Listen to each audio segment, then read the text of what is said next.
Hi, this is Mark Olsey once again with the Pledge Talk Learning Community. This is bonus number 2 for a series I'm doing on 21 ways to improve your conversations. I'm entitling this video, Silent No More, Addressing the Fear of Speaking Up. In my last video, I talked about the need for us to learn how to become comfortable in silence when another is speaking. This is so others can have the space and courage to speak up and know that they themselves and what they have to say really matters. Such an important part of good communication. Today, I want to address the fear of speaking up.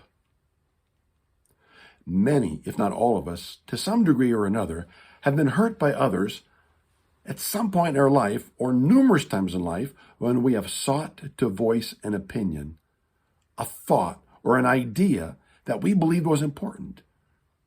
And unfortunately, we were ignored, interrupted, spoken over, looked down upon, or shamed for what we had to say. As a result, we went into hiding to protect ourselves from further pain. How do we overcome this? Well, I want to suggest it begins with the revelation of what has taken place in our lives and how we have tried to remedy it on our own in self-protective manners. Some time ago, I had a friend humbly confront me on how my not sharing much of my life or thoughts caused him to think that either he did not matter enough for me to share with him, or that I thought I was better than him. I was stunned. Stunned. Neither of those were true. He mattered very much to me. He was a good friend. And I was sad I had made him feel what he did. It was the first time I saw how my unwillingness to risk being hurt again was affecting others in a negative way. From that day forward, I committed to begin speaking out my thoughts and ideas, risking being hurt further by others, and be sure I have been hurt many times since. I have felt that pain again and again because people have not changed. They still interrupt, look down upon, and often shame or despise what I and others have to say. At first, I struggled with a lot of anger when this occurred, and at times I still do. Eventually, my anger turned to sadness for them. I knew they did not know what they were doing. They didn't know the effect it was having on me, nor did they know how they affected others in the way they related to them either.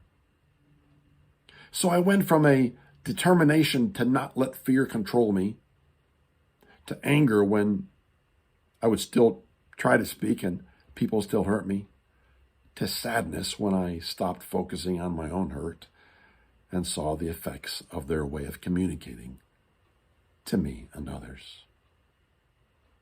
From there, I began to make some new choices. Sometimes I would decide to simply let it be.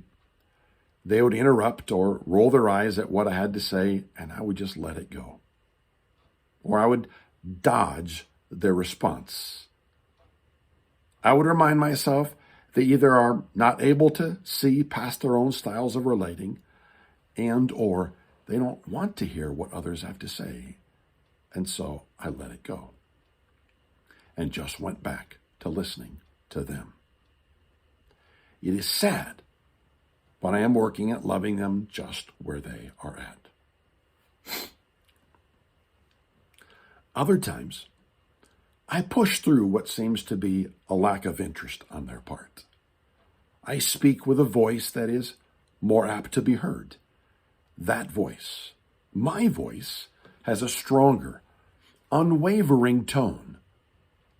What I say is spoken slowly, because I'm so prone to speak fast out of fear I will be interrupted and not be able to say all I want to say. This new voice reflects confidence in what I'm about to say, courage that I take, and belief that what I have to say is important. So I speak intentionally and purposefully. I have not come to this place overnight. It is still a work in progress. Some days I do better than others, but I am determined to not let fear hold me back when I believe I have something important to say. Now, of course, there are pitfalls on either side of the road, as there are always. I can certainly fall off the road on the other side now by becoming demanding and listening to people hear what I have to say. I can speak what I think and feel without regard as to how it might affect others. I can angrily insist that people stop ignoring me and talking over me and interrupting me. It's my turn. You need to listen to me now. None of that is what I want to do. For the foundation of everything I teach and everything I do is still the value and the goal of loving others well. And so when I believe I have something good and important and valuable to contribute to the conversation, I will seek to do it with everything in mind that I have suggested today in this tip for how you can improve your conversations. I trust and hope this will be helpful to you, as it has been and is to me. If you are listening to this on YouTube, would you be so kind to me and to others by liking this and sharing it? And finally, to learn more, go to community.pledgetalk.com. And this is Mark Olsey, author and creator of Pledge Talk.